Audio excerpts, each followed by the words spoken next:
you doing? This is the Yellow Dot Spotlight Show out here in Stockton, California. Today's Friday. Every Friday at noon to 1 o'clock, we have the Yellow Dot Spotlight Show here on KXVS.org, community radio. Today we got comedy, so there we go. And today in the house we have Anthony K. over here from Modesto.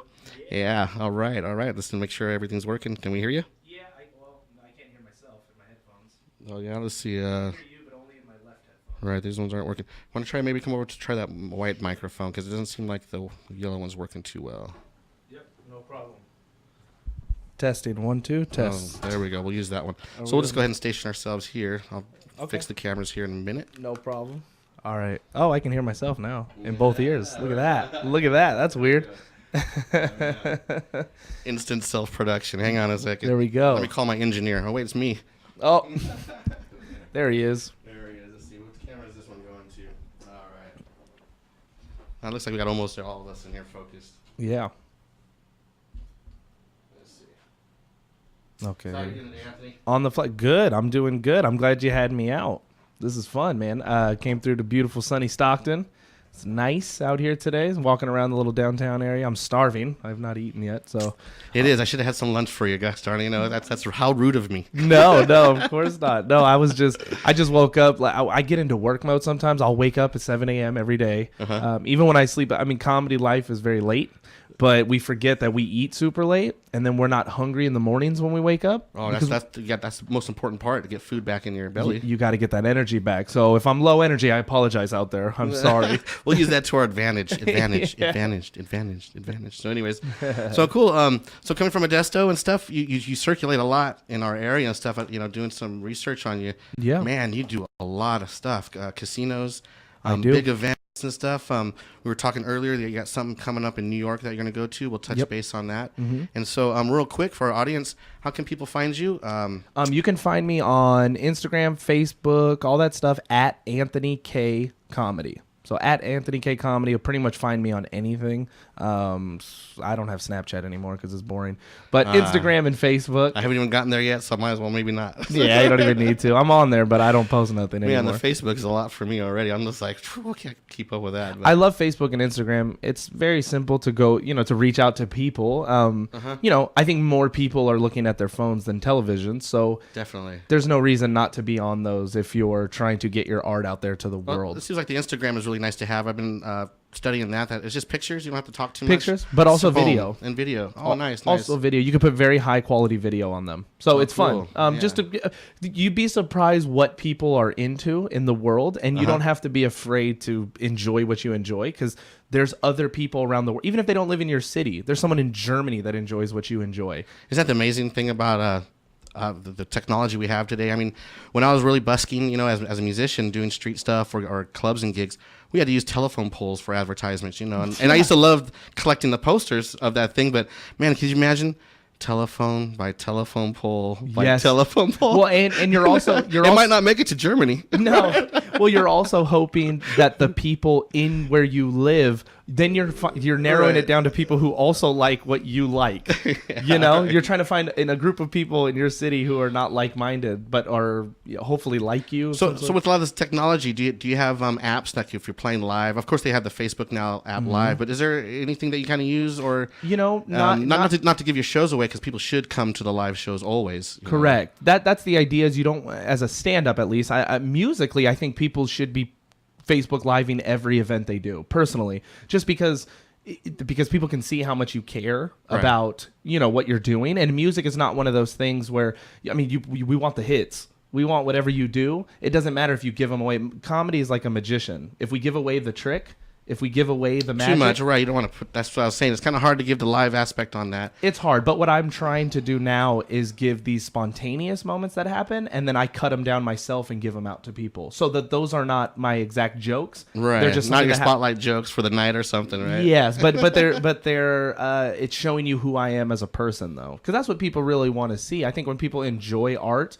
they want to know who the person is. The art is, if you like comedy, you already like comedy. I'm not going to convince you to like stand-up. You like stand-up. Yeah. But I'm going to show you what I do, hopefully, and you're going to say, he talks more to me. So I want to go see this guy. Who is this, dummy? Right. So what is some of your comedy about? Like what are the main focuses? Like if somebody comes to your show, I know you got some shows coming up here. Yep. So what are some of the main subjects currently? I know you probably had a lot of different subjects over the time. There's a lot of different subjects, but right now something I'm working on is about, as random as it sounds, is sugar. Because right now I'm very big into dieting. Just right now for myself, which is a tough one for everyone. Everyone wants to lose weight. It is amazing, like if you really cut sugar out, how many things you cannot eat. Well, also yeah, exactly. There's nothing you can't. I ate asparagus the other day. Asparagus that I bought from a grocery store for 5 sticks. It was 5 grams of sugar in it. Asparagus. Wow. That's just natural. Well, hopefully it's natural sugar. Well, it wasn't natural. No? I looked on the back. They added because people look at asparagus and go, "Ugh, asparagus. It makes my pee smell," or whatever they say. I don't know what they say about asparagus. Good with bacon, right? It's but good with bacon. But they had to add bacon asparagus. They had to add sugar to make it palatable for people because people don't want it. So they added it to it. Now, I'm not saying that all asparagus has this. There's organic ones, these whole foods, but they price people out of them. So we have like asparagus jokes all day long. Is that what we're doing on that? But I like because I like to just be honest about what's going on in my life. Right. So I try to break down a subject. We got like the segregated asparagus over here, the non-sugars and the sugar asparagus, and they're kind of exactly. They're talking. And they're like, they're talking, "Hey man, you got more sugar than me." You're like, what's going on? Yeah, and you're like, "Hey, you're killing people." I'm like, "I'm healthy." So hey, you know the street value of that soil you got there? It's the street value of the soil. Serious. I mean, well, and that's what you find out. I come from a background. So what it is, my stand-up, to answer your question, sorry, I got a little off track there, is I get all my inspiration from what's going on in my life. So whatever I'm passionate about in the moment is what I'll speak about. So before, like if you watch some of my older stuff, I was big into drinking. I don't drink anymore, but I liked it and I thought it was fun. And I would talk about drinking and driving, which is something that is, I know sounds weird, but people who live in rural towns know about it a lot more than big city people, drinking and driving. Big city people take cabs and Ubers to go somewhere. Oh, yeah. We drive ourselves through back roads. Oh, I grew up in Calaveras County up there in the foothills, Mark Twain. And it is. Go. I mean, to go to A to B, it's not as easy. And so you do... People, when you're younger, you do take a chance, and hopefully you... So I take something that's a dark subject like that, and it's something that maybe people don't want to discuss, but I'll discuss it openly because it's me at the time, and I'll make it funny. And I can still discuss it because I understand the mentality behind it. Right, and even though you said it is kind of a darker subject... Absolutely. To people, comedy is wonderful because that's one of the best ways you can really touch people's their thoughts, because... If there's a light on a humor subject, even though it's serious, people can relate a little bit better because it is kind of funny. But people do know the underlying that there's a message coming across in your comedy. Correct. I had a woman come up to me in Sacramento one time. I was playing at the Punchline out there in Sacramento, and I had a woman come up to me afterwards and tell me that they lost their son in a drinking and driving accident, and she said, "That was one of the funniest points of view I've ever heard about that before, what you did." And she said it, and please keep doing what you do. Because she could have been angry in that moment. She could have said, "I lost my son, and this is horrific. Why would you even speak of this?" But what she understood I was doing was making light of something, trying to be funny about something that is so terrible. But I'm in a comedy setting. I'm not telling people to go do that. I'm right, and hopefully the people that are getting that, they do. There is an underlying information that you're trying to share. That I know it's a tragic of that particular subject. Yes, it's kind of tragic, but if you can lighten it up and somebody can take a nice fresh breath of their tragedy, I mean, you're doing a great job for the service. Yeah, the idea is that life is kind of tragic. That in comedy, that's what we're supposed to do. We're supposed to trivialize things that are horrific. Because when you're in a comedy club, look, I mean, everything outside is you watch the news and everything you're getting is terrible, terrible, terrible. And we're like, oh my God, there's homeless people. Everyone's hungry. But when you come into a comedy club, we're going to give you an hour and a half of a break of all of that. And we're going to laugh at those things. And then you can leave and go back to worrying and being sad and being angry. Well, I like what you said about your previous audience member, that you put a whole different perspective. Correct. Now, if everybody has a different perspective, but then you make somebody else you know how that works. It's like it could be a positive thing. How you should look at different people's perspectives on a subject. of a matter or something. Absolutely. So that's why I just go after what I'm passionate about. If people don't like it, that's okay. I understand. Like if it's I'll have people say that's too risque. That must be one of the hardest thing about comedians. If they do touch the subject too much, there's so many people that have so many different opinions. Where is that balance? Like one that hits my head right away without thinking too much is Kramer from Seinfeld. When he is just trying to be himself, just trying to be extra funny. Maybe he went overboard. He did, yeah.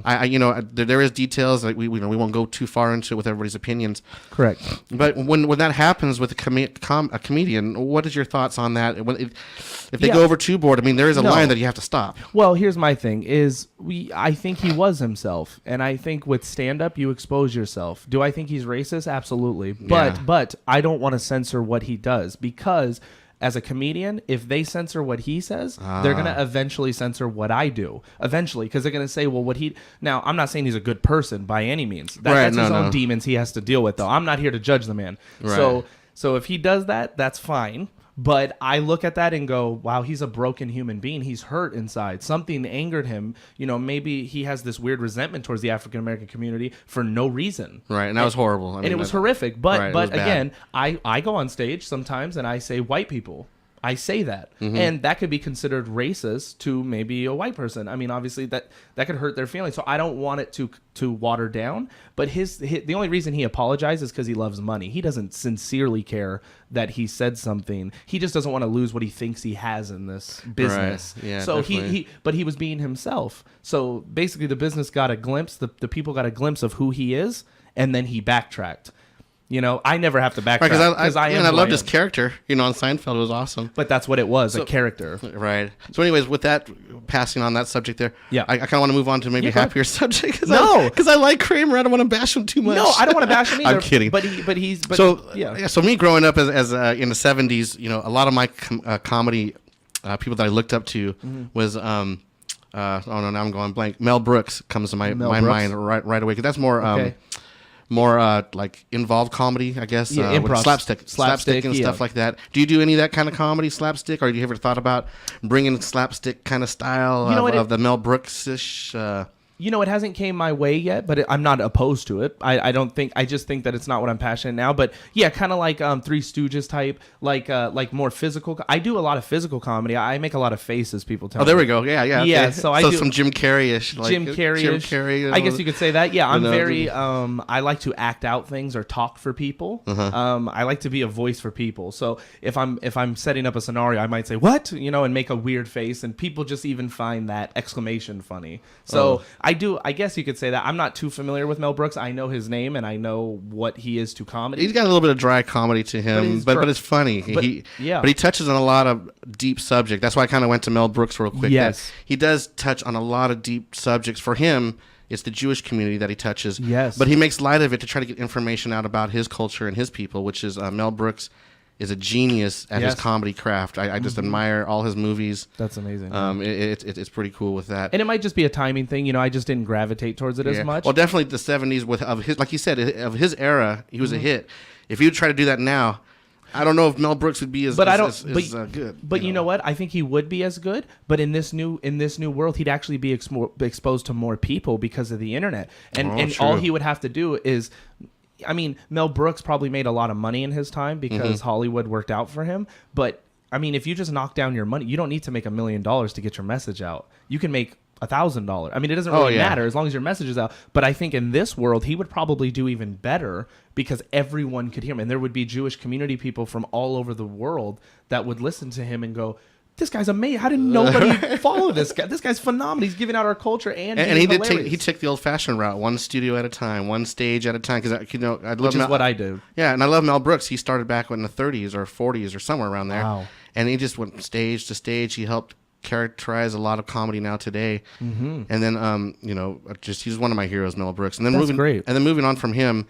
My next character that can pop in my head without researching too much in my brain is Rodney Dangerfield. Now, between the two different comedies, I know he's a little slapstick, but his comedy is fast and wit. Fast wit and also self-deprecating, and also, I shouldn't say self-deprecating. He's a little self-deprecating, but also, he's what would be considered a phenomenal writer. He's a pure writer. I bet you he wrote every word, because you can tell when he's speaking, it's very calculated. It's not. It's from his heart because they're his jokes. Right, but he's really it's more of a science It's for him. a science what he's doing, and he probably birthed a lot of the writer comics that you see now that do a lot of that drier one-liner comedy. Yeah, there's a lot of guys like that, but Dangerfield was phenomenal at that, and that's what he's good at. So I admire guys like that because I can't do that. It's amazing. So hopefully people, if he is a fading dude, no, he's not. people should talk about him again, because Rodney Dangerfield, he's a master. He's so funny, man. They don't give him credit. But that's because the comedy has boomed again recently. Yeah. But it's kind of gone in the wrong direction. I feel personally as a comedian. I think more people are addicted to fame than they ever have been, and people aren't doing it for helping, like just being funny to people and making them smile. I think we've lost sight of that big time in the comedy community. So I'm trying to change that idea. Like you said, one radio station like this at a time. One at a time. One at a time, one stage at a time. And people understand that. When they come see me at a show, they know how passionate I am about stand-up. They never think that I don't care about this. So that's the thing that attracts people to what I do. So, yeah. Wow, man, that's amazing. And it is, when you do go one stage at a time and you're touching and speaking to those people, that you get their attention right then and there. And sometimes I know with the internet, and I love it, I'm not knocking it down, but it's so easy for me to go do something real quick while something's playing. But I love being an advocate of live, anything live, because you really got the focus of the people, and if they're into it, man, they're just laughing or whatever the craft is, they're just really soaking it in. And that's why music and stand-up comedy will never die out as an art. It may get smaller as far as how much money people make, but I think more people make more money doing it now than they used to in the 70s, because in the 70s you had to make money through one path, which was Hollywood. That was tough. And that's tough because you had to fit a mold. You had to be everything that they decided that you're supposed to be. But with the internet, we've now have a double-edged sword. We have, it's evil and people say terrible things to people on the internet, but at the same time, there might be a person in Ohio that doesn't think that they can be artistic and musically artistic or comedically artistic, and you put your thing out there. Maybe only that one person sees it. Maybe you're not famous, but you've inspired somebody to go, I like what they do and I want to do that. I bet I could do it better. And you go, well, do it. Please. Right. Let's help each other one up and then grow together. We grow as a community. As a community, because what does it matter? How much money do you really need? That's what I tell people. How much do you need? That's what I tell people when they start stand-up. They ask me, you can make money in stand-up? And I say, well, it depends on how much you need. What are you willing to do to get it? And how much do you sincerely need? And there's a fine line of feeding your soul and signing the paper with the devil. Absolutely. You don't want to sign that paper, folks. No. You don't want to hit the crossroads. No. Like I tell people, and they think I'm really, like they truly believe that I'm being phony about this. But they said because like I just said, I'm against sugar type my diet, right? Like if Coca-Cola said, let's put you on a tour and we'll pay you $2 million to do it. I truly in my heart, and I'm dead serious, I wouldn't do it. I truly would. That's a tough decision. And that's for sure. It's a tough decision, but you know what? I have a loving family. I live on my own. I pay all my bills doing stand-up. I don't need to knock down my moral to advance yourself in this life, because it'll come back in negative energy. If I do that, and I know there's a bunch of kids out there dying every day because of Coca-Cola, now I'm gonna get that bad karma back. And you're not drinking sugar either. I don't. But you're forcing it down those kids' throats. Absolutely. You think the owner of Coca-Cola drinks soda? Right. No, he knows the benefits of it. He knows the negative effects of it. He's not gonna drink it. He's not gonna let his family drink it because he understands he's a business person first, and I'm not a business person first. I'm not. I've created a business for myself, but that's only because I love what I do. I love the opportunity now that I've got to see before and after the computer and all this internet explosion. That I'm thankful that you do, like you said, you have the opportunity now to be self-employed, self-business with your craft. As before, it was a lot tougher, but now you can be more maybe it's a supplement income. I kind of use it as a supplement from my construction job that I do. I own a construction company, and so I play music on the side. It was reversed for a while. But then as life changes and you grow, it reversed, yeah. Yeah, well, what it usually is you start needing more, or what you think you need is more, because you want more things, or maybe you have children. And well, you definitely want to keep the children, the next generation, that starts going philosophy of keeping your generations growing. And you want to work hard for your children, and then hopefully they don't kick you to the curb when they get older. Well, and that's the thing, exactly. Well, and that's what a lot of people are afraid of. I talk to a lot of people that have children. They say that, like, I want my kids to take care of me. Right. Well, I better take care of them now. Yeah. That way they don't kick my butt. They're not going to take care of you because of financial reasons. They're going to take care of you because you love them. You know, people. That's the truth. And you know, I don't have children. I have a. No, you just wait there. I'm kidding. I know, right? You're gonna want to knock him out. Come here, you. It's the whole Simpson thing. It's like, you know, when he wants to strangle Bart. Yeah. Well, I have I guess you would say a stepdaughter. My girlfriend has a daughter. We've been together a while. Yes. And you know, she's only 3. And you know, I see it a lot in her. When she comes to me, she's 3. I mean, people say kids are very naive, but they are attracted to love. They're not attracted to money. A 3-year-old doesn't know anything about finances. No. They don't care. But when they fall down, they look to someone that they care about. So I kind of feel the same way in reverse. Like, yeah, you just give your kids a fun life and teach them how to be themselves. They're gonna love you. They're gonna always care about you. You know, they'll see it. Not to get too deep on love, but that's all right. That's good. So with love, do you have any jokes on love, or can we get maybe a quick little? Do you have a little 5 minutes we can get from you, a little stand up, and then we'll get back to talking about workshopping or some other subjects? Or, So I bet you the audience are dying. They're like, man, we've been listening to their interview. Let's get a comedy. Let's get a quick little skit. So I'll tell you kind of more. Okay, so a lot of my jokes are very conversational. Okay. So they're thoughts. So this is, for instance, a thought. Cool. So like me and my girlfriend, speaking of which, she is younger than me. She's 22 years old. I am 29 years old. So a lot of people look at that like, wow, that's a kind of a big age gap, but I didn't think about that when I met her, and I didn't realize that it was an age gap until not too long ago. I thought like, well, 7 years, I mean, how long is that really? I'm like, wow, that's almost a decade.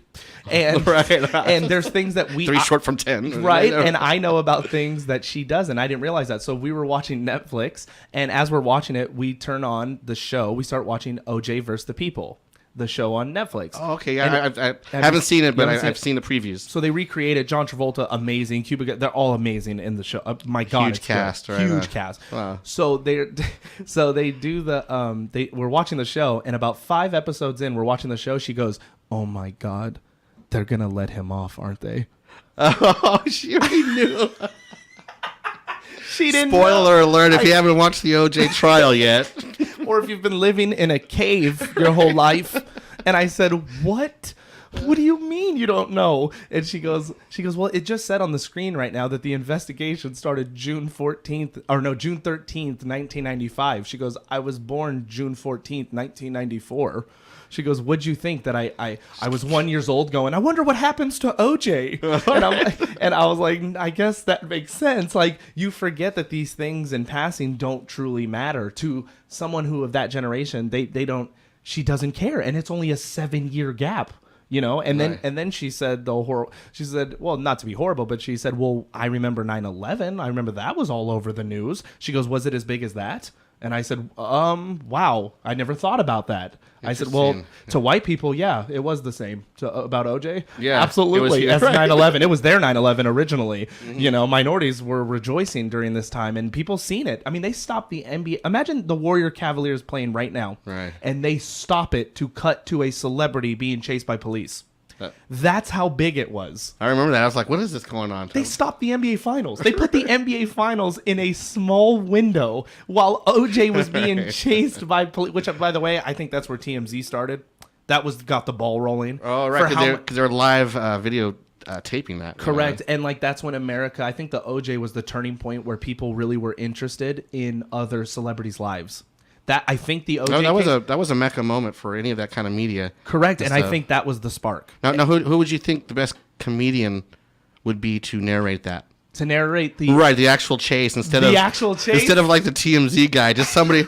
And, you know, here comes OJ coming around the corner, he's all going a little bit faster. He's going a little bit slower, you know. Yeah, I think it would be great to have a guy who does horse racing. All right, okay, there we go. All right, did I do a horse race? No, okay. It sounded kind of like it, you know, like you sound very old timey. You know, he's got a straw hat, and he's like, and OJ's out of gate 1. And he's out of gate 1. We got cop 1, cop 2, 3 coming right behind him, coming right forward. He's coming around the corner. OJ says, "Wait a minute." They slow down. And you know how evil Vegas is. You know, I bet if we go back to that day, they were taking bets on if OJ was going to. Oh my gosh, the lights probably lit up. If you could be in that moment. If you were in Vegas when OJ was being chased, I guarantee you they took bets. for OJ. I guarantee you there's someone that has a story back in the day that said, yes, you were able to place bets on if OJ was going to hurt himself or not. Like, I bet you.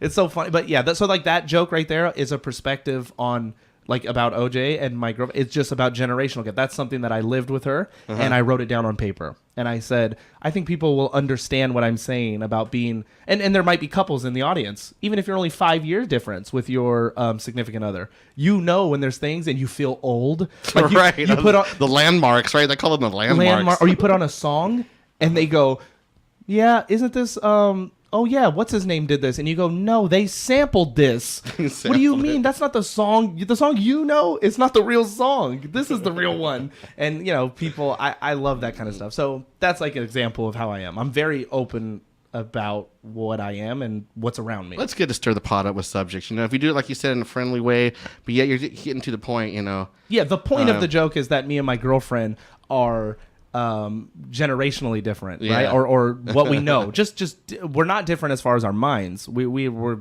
She's the most beautiful person I ever met, and she's also very connected. She understands me very well, and I understand her very well. But there's just things that I know that she doesn't, that I lived, you know? And so that's the point of the joke. But then I go off on a tangent about when she said the 9/11 comment, which is a very touchy subject to discuss because that's something that affected me greatly.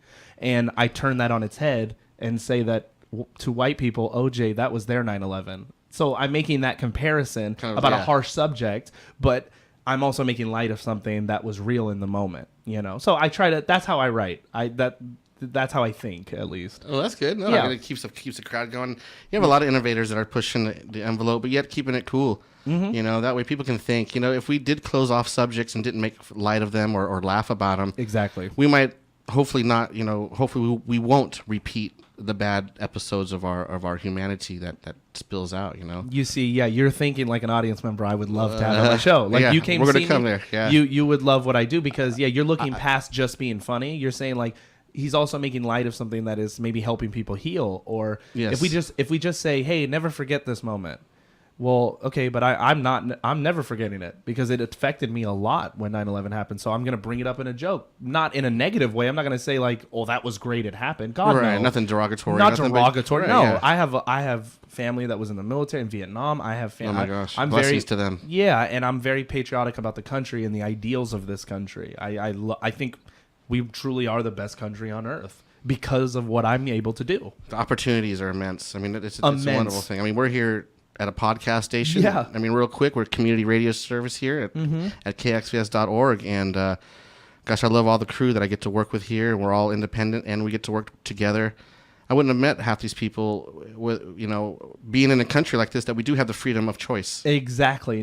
Regardless of race, regardless of your financial thing, it doesn't matter. No. Like-minded creators can meet in this country. And that's a big deal that people don't even, we've lost sight of, I think, a lot. I think people are more driven by money now.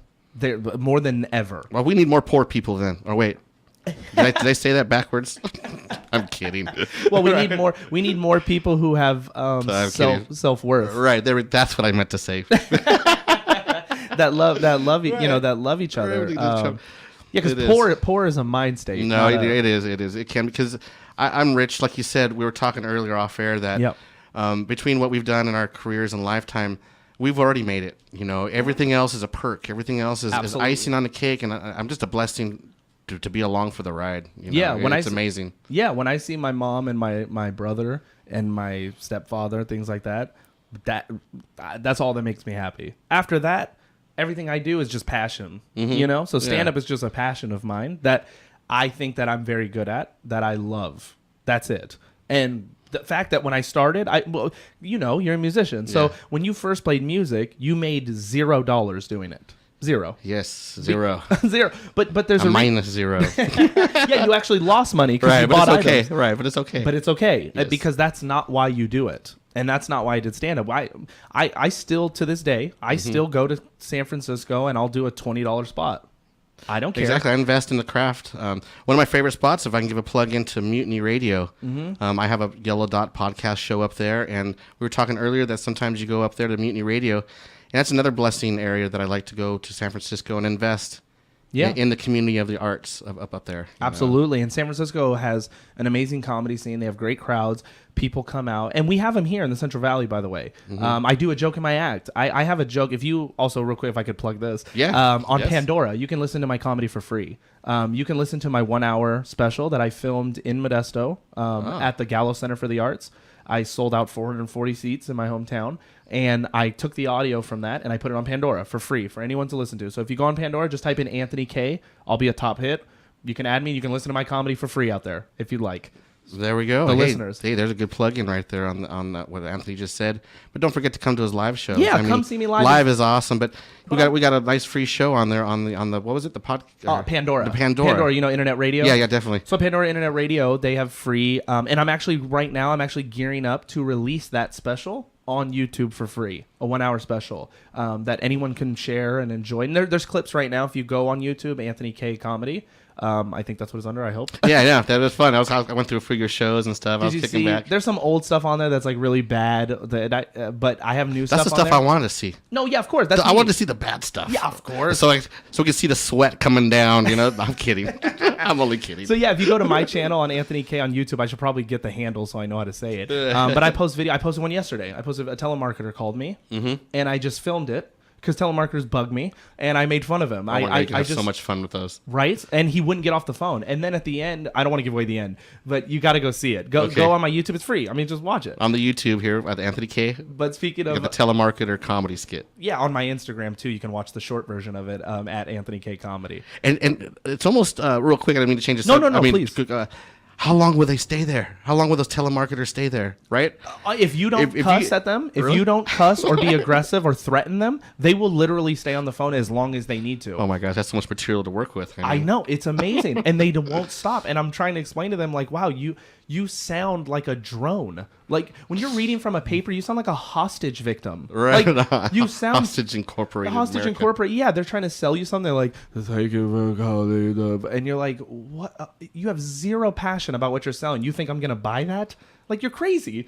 And the person was trying to sell cable. Like streaming cable. Because, cable's out the door. We all know that. I always like to have fun and go, well, where do I store it? Yeah. Well, Do I gotta carry this cable with me? Oh, that reminds me of the old-fashioned jokes. I'm sorry. No, please. Do you remember when you were a kid I know this is really bad, everybody. No, it's not bad. I kind of don't condone this anymore that I'm older. Please. But the prank phone calls, right? Yes. Hey, is your refrigerator running? What? You know why? Yes, it is. You better go catch it. Click, click. Yeah, and that was because first of all, it was funny. Let's not stray away. It seemed harmless, fun. For younger adults. You were harassing people, but you were harassing people. Okay. But here's the thing. But I like it. That's fun. No, I did it. So I used to do it when I was young. I used to prank phone call, but I didn't prank phone call. See, you guys, that was an outlet for you. It's all evolved. People still do it. When I was young, I called TV, like QVC type stuff. Oh my gosh. I would call like items they were selling at like 2 a.m. I never even thought of that. Me and my friends, I would call, and the person who answered, I knew they didn't like their job.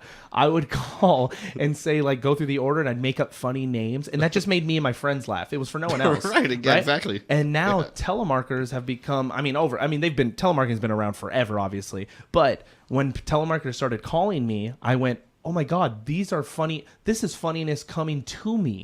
People are literally wanting me to bug them. Because if they're bugging me, then I can bug them. By all means. I'm not being mean. I'm not trying to threaten you. But if you call my phone, please believe I'm going to make fun of you. I always like to have a nice conversation. A nice conversation. And I tell them, how they should get out of their job. I try to convince them when telemarketers call to leave what they're doing. Because they don't love what they're doing. Yeah. I like to find out if I do have time and I'm kicking back with a hookah or something. Yeah. I like to see how long will they stay on there. And I'm not mean. I'm just having an old-fashioned prank like Crank Yankers, that old TV show. That was a great show. And all those. There's a great comedian from that called Jim Florentine. You ever see him? I've heard of him and I've seen him a little bit. I got to get more into him. Jim's very funny. He's big into rock. He had a show on VH1. But I don't know. We're all sidetracking. But Jim Florentine, a guy who I really like. Jim Florentine's very funny.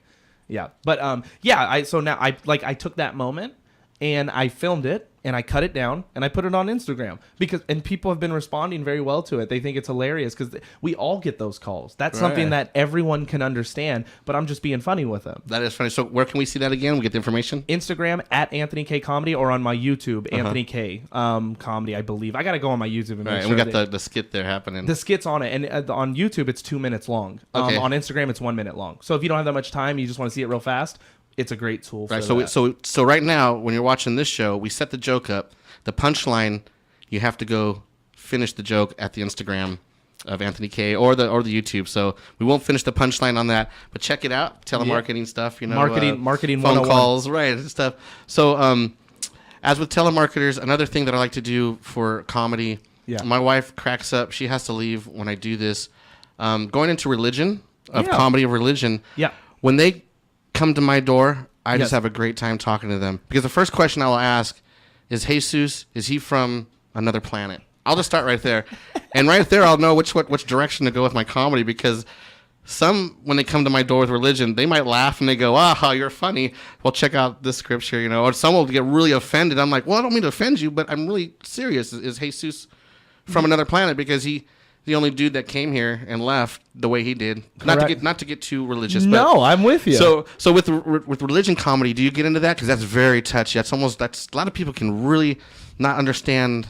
I don't, not yet. I think I'm not ready to mentally, personally. Yeah. I don't think that I'm ready to. I want to be, because when I do it, I want it to come from a place of knowledge. Personally, I'm not a person who's a big religious person. I know that might turn off some viewers that go like, he's not. But I do believe... If we can all respect each other out there, that's all what we want. Oh, and I do. I respect everyone's religion. Anyone who has a religion, I have no issues with. Especially because the teachings of all of them, very positive. They're all very don't be greedy. That's the thing. I think the country had a great ideal of Christianity, but it was very misguided. Yeah. I think a lot of people fall into the trap of money, which is literally against what Jesus and Christianity preached. Literally what he preached was to not have money and be rich. You're supposed to give back to people. Right. And the richness is the knowledge that you can share with your fellow human. Correct. And that's the richness. Exactly. That's the golden chalice, the Holy Grail. So, speaking of Holy Grail. Go ahead. Do you guys get into Monty Python? Do you like the old Monty Python? I know of it, and I know it's legend, but I didn't grow up. That's some dry comedy. I know there's all the different aspects we've been going over of different comedy. But you like a lot of very dry humor. I do. For some reason, I do. I like the Mel Brooks. Because it takes a quick moment to figure out that joke. Sometimes it might seem serious, but it's not. There's a joke within that joke, and those are some of the stuff. You ever watch Dimitri Martin? Dimitri Martin, that sounds familiar. He's newer age. He's been doing it for a very long time. Don't get me wrong. He goes up with a very visual, but he's very dry, and his jokes are very if you like mathematics and you love just very logical. Jokes, very old school, dry, witty, like that. What you're talking about? Yeah. You'll love. I think you'll really. My wife thinks it's boring, but she's been liking it lately over the years she's been with me. Because, you know what it is you expose her. She's resilient, but when you expose someone because you're passionate about it, people will gravitate towards it. They'll go, okay, let's see what he's like. Norm Macdonald. You watch Norm Macdonald? He's very dry. Have you seen his new special on Netflix? No, I haven't. It literally might be one of the best dry specials I've ever seen. I'll have to check it out in my whole life. I know I was watching him on that TV show In the Middle. Yes, but I had no idea. Go on Netflix. Okay. Watch Norm Macdonald tonight, and I want you to write to me tomorrow or whatever you can. I got my homework. Wow. I'm serious, and tell me what you think about Norm Macdonald, because I think if you like dry humor, or Dimitri Martin, either one, but Norm for sure, because he'll cuss and things like that. Dimitri is not. He's very clean. Okay. But Norm Macdonald, that special is monumental. For his career and what he does, his dryness is. I can't even talk about it. It's so good. All right, I'll do my homework and I'll report back. Please watch it. I got my first homework assignment from my guest. If you like dry humor, remember, I'm not saying that is what you like. Some people like George Lopez, some people like Norm Macdonald. Oh yeah, no, we got all sorts of comedy. It's just for like you said, for some reason, all the stuff I pick out. For me, it's like dry humor because it's fast, quick, witty, but it's dry.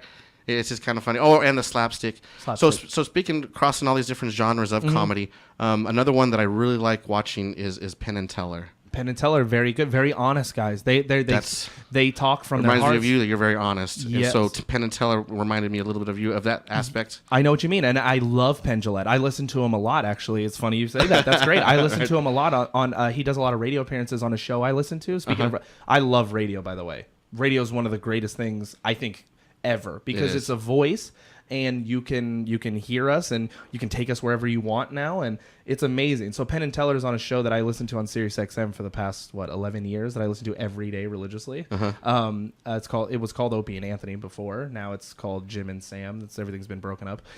But Penn would go on there, and Penn was a guy who I love because he would be very funny, very comedic, but he was very educational. He would teach you about something. He took me down the sugar route, actually, a little bit. He did a diet. I don't know if you've seen Penn Jillette lately. He's very skinny. No, I haven't actually. Super skinny. No, he got very tired of himself and being that weight, and he went on a baked potato diet, which sounds very weird because people say, you can't have carbs. You can't have carbs. Starches, yeah. It seems the myth of starches or something. It's potatoes from the earth if you have it raw. I mean, and he was literally eating raw potatoes all day. Which is very extreme and interesting. Well, I could tell you why the diet went good. Correct. You could probably only eat about two potatoes a day. No. Crunch. That's the thing. I'm kidding. Yeah, no. Oh, yeah. I'm sorry. Yeah, I know what you mean. I didn't even get that. No, he definitely, and he showed me that. You don't have to have sugar. I mean, that's extreme what he's doing. Yeah. But basically what he was showing is that look what I lost. Look what I did by just being mentally sound. And I knew what I was doing. So Penn, did you ever watch his show? What was it called? Oh my God, where they debunk things it was a show that was about 4 or 5 years ago. Yes. I did watch that and I loved it. Do you remember that? It was called, I can't say the word. That's what it is. I know the name of it, but I can't say it. It's a cuss word. Starts with B. Do you remember that? Barely, yeah. Okay. Well, I don't want to offend anyone out there. So either way, it's a show. You can look it up. Penn and Teller did it. And what they would do is take one subject and they would break it down and tell you why it was nonsense. They would say chiropractic. Oh, that was on HBO or something. It was on Showtime. Or Showtime. Oh, wait, I did watch that. That stuff was freaking funny. Wasn't it amazing? Oh, my God. I watched it all the time. My wife would be like, why are you watching it? I go, because this is great stuff. Because they would tell you it's amazing. What I do remember now. Yeah, Showtime. It was an amazing. I still watch it. Wow. They're online. You can find them. I have to catch some reruns. It's such a good show because, like I said, they're very much stand-up comedians. They take a subject, but they just did it visually. They were way ahead of their time because they would take a subject and then break it down and why it was dumb, essentially, and why these things are phony. Like chiropractors. I mean, they got in a lot of trouble. They went after a profession that they multi-billions. Yes, that they felt is a scam. And they broke it down for an hour. And I mean, that takes a lot of courage to do that because there's a lot of people that feel healed from chiropractor, things. So that Penn, you say that I remind you of Penn. That's a huge compliment. Oh, that's thanks. huge. Oh, yeah, because they're first and most super educators, man, and funny, naturally funny guys. Both and naturally funny and educated, and I kind of like that stuff. I mean, it passes on some information, but you can still find the light and humor in it, and of course, and they have hopefully everybody else can too. Yeah, and they have one of the longest running things in Vegas still. I mean, they have enough money; they don't ever need to be a part of this business. No, people love them and they're super creative. So yeah, I think guys like that, Penn. That's why I want you to watch Norm Macdonald. Now I'm so excited. All right, I'm gonna have to definitely watch that tonight and stuff. Go ahead. Sorry, we went off on a huge tangent. No, this is great. We're all comedy, all aspects of comedy today of different styles and stuff. Absolutely. And so, my favorite comics growing up, where you go to what you were saying, my 3 favorite stand-ups in my whole life are Patrice O'Neal, who passed away now it's been 4 or 5 years. It's crazy. But he really shaped me as a human being. He was a guy who really touched my heart and another reason, he was on radio a lot. So his stand-up I loved. His stand-up is still impeccable, I think. What was his name again? Patrice O'Neal. He's from New York. O'Neal. Okay, I haven't heard of him. You look him up. He has one special that you can find. It's called Elephant in the Room. All right. And he's you want to talk about... I can imagine what that... You want to talk about honesty? Yeah, you want to talk about honesty? The elephant in the room. He's one of the most honest people I've ever seen live on anything. But he did radio a lot. There's probably 1,000 hours of him talking on a big radio show that he... would talk about his philosophy on life, and it touched my heart so much, and I would listen to him every day. So when he passed, it really hurt me. So, but Patrice O'Neal, then I would say Roseanne Barr. Dang, yeah. Love Roseanne Barr because she made a lot of history with what she did. Yeah, and a pioneer in what she did. Roseanne didn't like the business. And she came up in it because it was the only business. Mm-hmm. There was no YouTube for her to write her phenomenal show. But she never stopped doing what she did. And Hollywood told her she was ugly. and Hollywood told her she could never make it, and she didn't care. She was creative. She had self-worth. Self-worth, which means so much to so much people. more. And Hollywood will do that to you. They'll tell you. I had a run-in with an agent a couple months ago, told me I was ugly, and basically told me I couldn't be on TV. Straight up, just like that. And I said, well, it's okay. I don't mind that. I can be on podcast, though. Yeah, well, not just that, but the people who love me, love me. I'm not trying to be Hollywood. I only went there to go do sets at a place who some people who do really love me wanted me to do their show at a comedy club. I don't care that I do comedy clubs in LA. I don't have to sell my soul to do it, and I don't have to say that I'm, let the business tell me that I'm good looking or what. This is weird stuff. Like they do weird stuff like that. They're trying to tear you down so they can hopefully. Well, I think they're very broken as well. You have these talent agents that wanted to be stars as well, and then they couldn't. So now they're very resentful of Alter people egos. who do it, alter egos. So it's tough for them, and I get that, and I don't knock them. So like when the lady told me that I was ugly, I said, I know, that's why we got to stick together. Because she's ugly inside. That's quick, right? It's like that's quick, and wit. It's like, boom, boom, boom. You got to hit them fast. Come on, let's just hang out together then. Then why would you be against me? If we're both ugly, then why would you not want me to be famous and stand up? You're so backwards. You're doing what they taught you. Right. So like Roseanne, that's why she's very inspirational to me, because she took the business and said, I don't like what you're doing, but I love my family, and I think dysfunction should be spoken. Because before her time, remember, all women had to be, I'm a baker, and I just love my husband, and I dream of Jeannie. They were very servient. She came out with a show where she was the alpha, and she was. That broke a lot of molds. I mean, her show was so popular. I watch it still. It's amazing, right? So I'm a person that has to sleep with the TV on. Uh-huh. I have to, and I listen to Roseanne. I always, that was my source of sleeping. Her subjects are still touching today. I mean, she's ahead of her time. I watch it.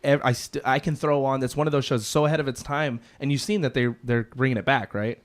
They're bringing it back for 10 episodes. Thank you, Netflix. No. Okay, for ABC. Oh, that's even bigger. They're gonna do. Yeah, well I mean they're the same. Nice. I mean ABC. I'm rooting for Netflix. They're bringing back a lot of stuff. Adam Sandler. They're bringing his home movies because they want people. Netflix. The reason Netflix is so good is because they're wanting people to be creative with no strings attached. They have the money. Mm-hmm. They don't care about money. Netflix does not care about the money. They don't need network money. They have their own subscribe. It's based in people who love what they're putting out. So how could you ever have endless? Netflix can have endless creativity. It's YouTube, but for money. What a great platform! Because I've seen all these awesome artists, and you're seeing stand-up going through there. Right, stand-up going through there. Yes. Real quick, the most popular one, of course, that is Adam Sandler. He's writing movies left and right through there. Yes. And YouTube is the next Netflix.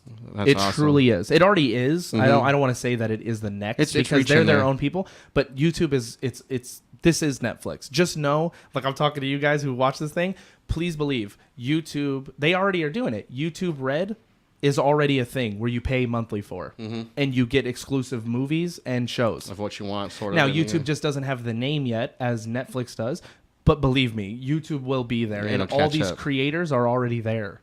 People are already there giving out their art. So it's coming, and that's why the business is changing. Hollywood's on its way out, and I'm glad to see that because they're not. Well, it's nice to have that entity while it was around, but they had too much of a pigeonhole. It was pigeonholed, and any artists, as we know, are rebels already. Yes, and so if you pigeonhole a rebel, the system's going to break down. Exactly, of whoever's going to pigeonhole a group of certain artists, no matter what genre of the artist is. Yes, and if you're based in hate. And I feel Hollywood is very based now. I'm not saying always. I don't think that Hollywood... Well, I watched those movies that it was kind of a communist fight way back in the 50s and 40s, Hollywood started with good intentions. Hollywood started to get people who were creative to put things out, but they've strayed so far away from that now it's about money. It's a business. Hollywood is a business. And that's not why people who are artistic get into it. So... That's why I'm very against Hollywood, but I'm very cautious about what I do. I come from a background of gang members and poor people. So I know what it's like to maneuver in the corporate America. So much material. It's so much material. Look at Ice Cube. Look at Ice Cube, man. He made so much money on the reality of the surroundings of that, of gangs and being poor. Yes. But come up with that. But come up with it because it's who you are. And you don't have to be ashamed. Right. You don't have to let rich people tell you that you don't have a good look or what your creativity is doesn't touch people, because it does. Ice Cube did it on his own with his own money because of music he made. So because of something he loved that he made, he then created a movie that he loved with no budget, by the way. He did that on his own. If you look up Friday, it flopped in the theaters. Terrible. And this is at an age with no internet. Flopped. I mean, the internet was brand new, and became a cult classic because people could see his passion and he was being himself. That's like the highest compliment. You becoming a cult classic forever. But by the way, forever. I fall into the trap. I call it a cult classic. I fall into the Hollywood trap. Hollywood names things like that because they want you to feel like you're not Hollywood. You're just a cult following. They use the word cult. Cult is a very... They use it on purpose. Carlin used to be big on that. Carlin used to say how people would... I forgot about it. Oh, yeah. You George can never Carlin. George No, Carlin. yeah, we got to talk about him a little bit. Carlin used to talk about that with words, how people will switch them to demean what you're doing. So if they call Ice Cube's a movie... See, and I did it because I'm still conditioned. I'm still trying to break free of a lot of this. But you say cult classic. No, it was a piece of art that Ice Cube made based on his soul, and people felt it. There we go. That's why people love that movie so much, because if you can connect with it, I can quote every line from that movie. Literally, Right. When people ask me, My favorite one is... Go ahead. Real quick, I'm sorry. Go ahead. No, don't say sorry. When he's trying to get some cereal, right? His mom was all, just put some water on it. We ain't got no milk. Just put some water on it, baby. It's just like, come on. Because you've been there probably. Right, like, My mom put some told me water that. on it. Come on, man. My mom told me that, And when I was did a try kid. it. It was horrible. It's horrendous. You know why that is? It's because you're watering down the sugar. Right. That's why it's terrible, by the way. Not to go back to full circle here. Hey, we're gonna reconnect the circle. Reconnect. Oh, speaking of, before we ahead. lose, Go ahead, before go we ahead. lose thought, No. you gave us two of your favorite. Oh yeah, I didn't we get my gotta third. get one more because my wife will go. I didn't hear the third Chris Rock. one. Oh man, Chris Rock. When I was coming up, Chris Rock is my Eddie Murphy. he upsets a lot of people, which you- could be a good thing. No, it's 100. Carlin, again, to go back to Carlin, his thing about Chris Rock, and I don't put Carlin in my top 3, not because he's not influential. I could talk about Carlin for hours, but I'm talking about people who really touch my heart. Who are they? Carlin did because he was very anti-government and anti, what he would call stupidity. Right. But I think this just more anti-lost. I think he was very people who lost their ways, and that's what he was very angry about in his stand-up. But Chris Rock was a guy who, again, came from New York, and I'm talking boroughs where people were being hurt. Drug deals were happening. He came up in drug addict lifestyle, drug dealer lifestyle, and he took it and made it hilarious. I mean, and he was my Eddie Murphy. When he did his special, when I seen Bigger and Blacker for the first time, I said, he inspired me to do this. Chris Rock showed me that you can be who you are as a minority, and people will gravitate towards you if you're just real about it. And he funny. still is. I just seen him on one of those late night shows the other night. Yes. He's still as real as for real. He don't care. He doesn't care. He just And the tells thing- it like it is, man. And the business never shaped him. A little, people will say that, but he puts out his own films. I don't know if you watch Top 5 or any of those movies that he released, but a lot of people don't like him because they say, well, he's not mainstream. He's old. You hear the young people, he's old, and that special was terrible. No, that's just who he is. You just outgrew him. Yeah. You outgrew him. Sorry, I burped into it. You outgrew him. That doesn't mean Chris Rock isn't prolific. You just have different interests now. But I still hang on every word when he speaks because I know what he did to me when I was young. So I trust him as an artist. Yeah. Just be you, Chris. And he is. Those Netflix specials that he's about to put out, those are going to be him. And they're going to be the best things probably he's ever done because he's more wise now. I mean, how could he not be better than When he was younger. than those? Because now he has more knowledge. He would probably call himself dumber than dumb Yeah. back in the day. Back in the day, he You would know. say, I could have probably done those better. And so people don't like seeing when you become enlightened. They'll knock you down. They'll say, well, I want the old stuff. Yeah, but you're following this artist's journey in becoming who he is. He's growing up also. Exactly. You know. And he was a young man in the business. They took him. Eddie Murphy seen him at a comedy club. Chris Rock used to stack chairs for stage time. He'd get 2 minutes and he would clean the whole comedy club. Okay. Now, if that's not passion, everybody, man, Thank you. I So mean, you're telling me that this man, Chris Rock, who he is today, is because of money? No. He stacked chairs to do stand-up. He doesn't care. So when he did that, Eddie Murphy seen him and said, Eddie Murphy told him to his face, you're the next big black comedian. And Chris Rock said, what? And this is Chris Rock, I've heard this story from, and Eddie Murphy put him in that movie, Beverly Hills Cop, his first film. He wasn't even a known stand-up, but Eddie Murphy felt his passion and knew, you love this more than anyone else. I've never seen anyone love it this much. And he flew Chris Rock out, and Chris Rock told his family, he was like 17, told his family, Eddie Murphy told me to come to LA. And his parents were like, what? No, they didn't. And he's like, yes, he's buying me a ticket. And there's a quick scene in Beverly Hills Cop where he's like a bellhop guy. I remember that. Oh, yeah. Just real quick. He was a bellhop guy, and he said they paid him like $100, but they flew him to L.A., and they paid for all his stuff, and he did it. And Eddie Murphy said, now, I don't know what you're going to do with that, but you're the next big thing, so just do it. And Chris Rock became... Who he was. He got to be on SNL, who part he of that was. crew. It's not because You know, Eddie Murphy... It's because Eddie Murphy was truly passionate about what he did. But that's why he's seen it. And at the time, he was at the peak of his passion, Eddie Murphy, in the 80s.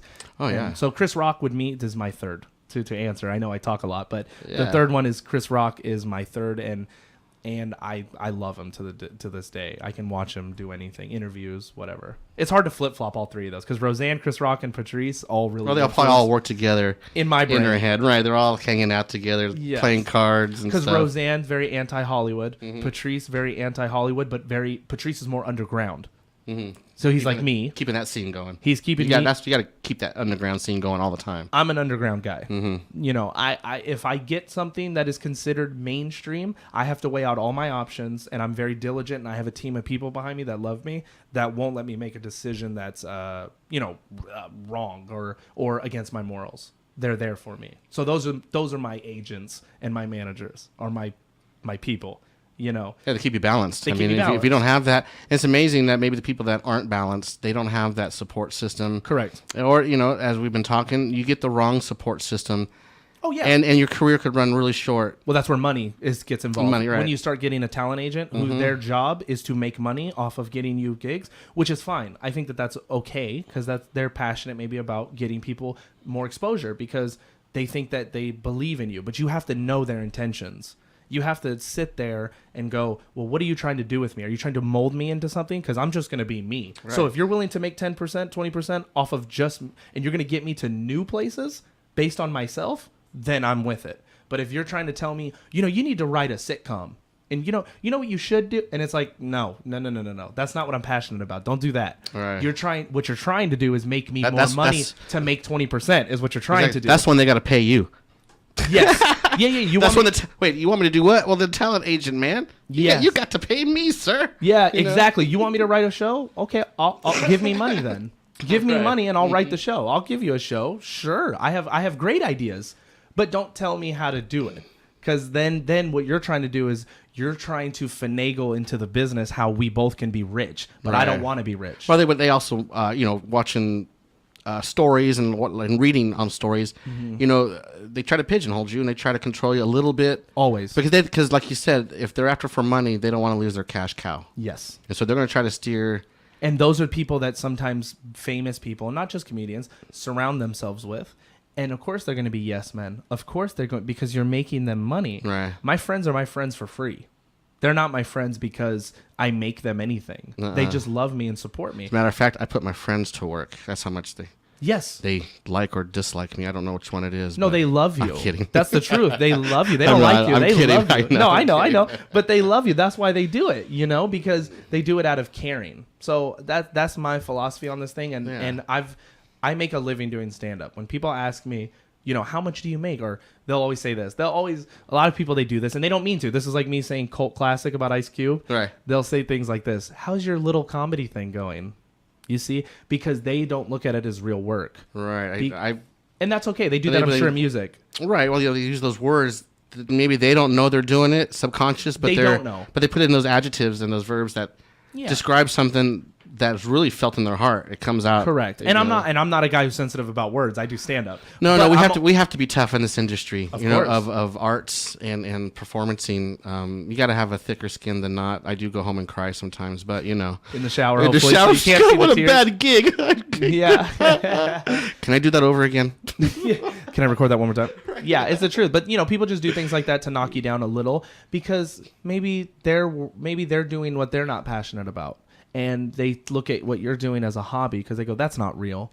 but maybe they used to have a dream of something, and that's more why they do it, and it's okay. And as long as I'm okay with seeing that, I'm not offended by people's words. But I'm just saying, people try to.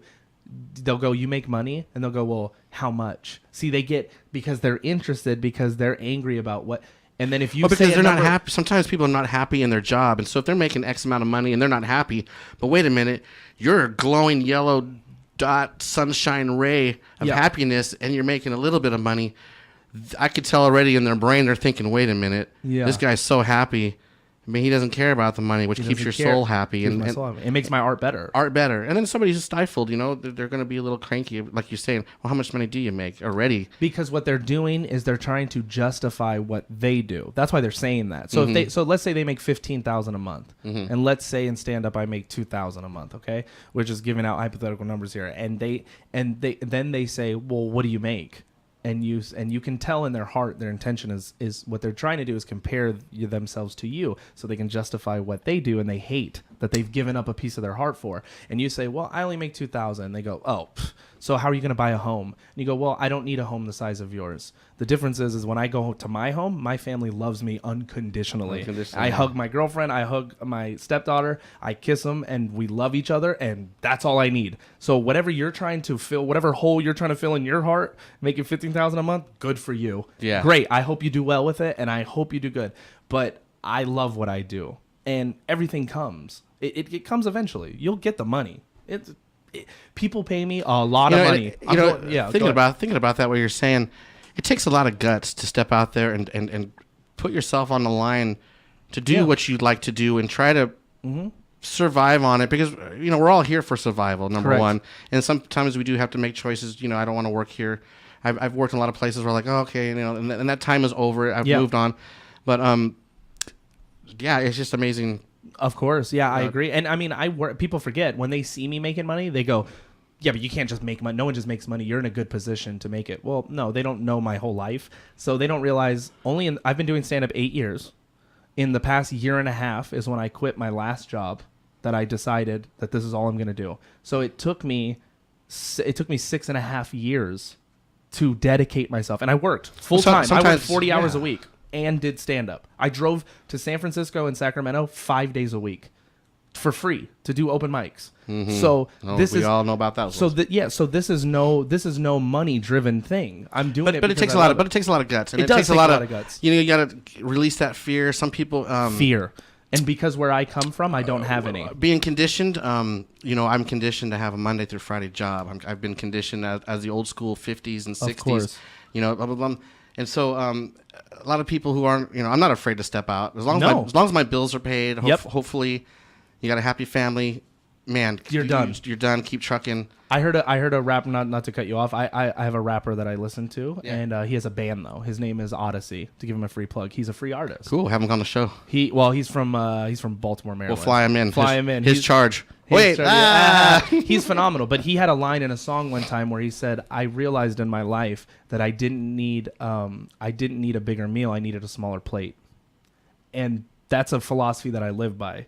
That it's so true. Smaller plate. Smaller plate. Genius. It's not the meal that he wants. He doesn't want a bigger meal. He wants. You get it. You get the metaphor. Yeah, definitely. So the idea is that I think we've strayed away from what we love. Sometimes you start doing it, and once you realize like, wow, people will pay me, then you think, well, I need more of it. But no, you're just doing what you love. It came because you cared. The money came. I do corporate gigs sometimes. If I told people how much money I made doing a corporate gig, they would say, I want to quit my job now and do stand up. But I'm not. But they don't see the glory of the hard road. They don't see the 7 years I put in. 7 years. And still to this day right now, I'm not saying I'm done. I'm not done. This is only the beginning of me. The 8 years is nothing in comedy time. That when you talk to the stand-ups that are 20 years in, they go, you're 8 years in? Good, kid, you're finding your voice. That's what they say. You're finding your voice. In 10 years, come talk to me. You'll be ready. You'll be seasoned and mature. You'll be seasoned and mature. Been knocked around a bit. Because it's a hard business. People go to school for 10 years to perfect what they do. They get doctrines, become, a therapist, whatever it is, a doctor. You took 10 years of your heart to do that. And that's why I commend doctors. You gave your whole life, or a decade of your life, to help others.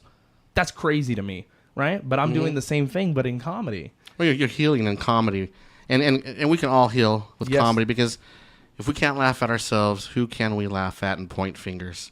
Rich people. Hey, get that finger out of your nose. Absolutely. Rich people, I know. That's what I make fun of. Right. Well, it looks like our show's coming towards the end here. We got Oh, that was quick. Yeah, so talking about some comedy stuff. So how can we find you? And you got some upcoming shows or anything you want to plug in? I do. So actually, I have a private event tomorrow in Monterey for a car club. Okay. But I'm going to be this Tuesday. Actually, it's a very special date for me. On this Tuesday, I have two things to announce, if you don't mind. We'll announce the place, and then they can go there to find it because it's hard to date the show. Yeah, so what I was going to say was if you go to anthonykcomedy.com, anthonykcomedy.com, I have all my dates on there. So I have something in Modesto coming up this Tuesday. Nice. This is a free show that I give to the people every single Tuesday, and it's in a smoking lounge. Some people don't like cigarettes and cigars, but this is one of the last places in California that you can do that, and there's a full bar. I would go there just because you can do that. No, yeah, exactly. I mean, some people love it, and it's free. I'll bring my Cuban cigars and shit. Yeah, and stuff. Oh, you stuff. Yeah, you said it. Sorry. Oh, I got you being you. Burp. It's all right. You're all right. I know. So you can bring a Cuban. You can bring in your own. They cut it. They just charge you a fee. Right. No, They don't charge a fee and everything. I want that guy to kind of. So you can come to the show this Tuesday, and my good friend is taping his special, and it's free to the public. Wow, okay. And it's 50 seats. That's all it is. But it's a beautiful room. If you look it up. And what's the name of this place? The Chez Roux Lounge. The Chez Roux Lounge. Chez Roux is a style of cut of a cigar. So that's why it's called that. Wow, I was just guessing. I mean, I was going to bring my Cuban cigars. I had no idea. No, that's why. Yeah. Oh, right. Yeah, no. It really is a cigar lounge. They sell cigars there. I had no idea. I was just kidding with that joke. No, this exists in Okay. downtown Modesto. It really is. You can smoke cigar. They sell cigars there, but you can bring your own and they'll cut them and pay and charge you like a wine cork fee. Yeah. Seriously. And you can smoke cigarettes as well. So if you're not into tobacco, please don't come this Tuesday. Right. No. I understand. They have a filtration I'll have to system. check that out. It takes the smoke some of the out. wineries that I play at. That's a big deal. Cigars and wine. It's a great pairing that they do that I've noticed over the years. We're going to talk after this about you coming to Modesto then. I'm Okay. going to bring you there. Okay. For sounds sure. great. Oh, thanks, man. But also, the big one for me, July 15th, if you want to see me, myself, I'm doing 1 hour, a lot of new material. July 15th, it's only $5. My tickets are always only $5, no matter what. That's affordable. As long as if it's another company hiring me, I can't control the ticket cost. But if it's me putting it on, the tickets are always $5. So downtown at the same exact place, the smoking venue, Chez Roux. The Chez Roux. July 15th, 8 p.m., one show. It's $5. There's only like 25 tickets. There might be like 30 tickets left. They're $5. So if you want them, anthonykcomedy.com. I have them for sale right there. We'll go there. Yep. Well, all right, folks. Well, thanks for tuning in for this lunch hour, the Friday Yellow Dot Spotlight Show every Fridays, 12 to 1 p.m. with a spotlight on the arts of all kinds. Today we had Anthony K. Comedy out here talking about all sorts of stuff and talking all subject of comedies and different types. And all right, we'll be taking off here. We'll catch you again next week. You can also check out the Yellow Dot Spotlight shows on Sundays at 6 o'clock to 7. Other than that, support your local radio community station, KXVS Stockton. Yes. All right. Support them. They got a good thing going here. Thank you for having me. All right, thank you, Anthony. We'll talk to you later.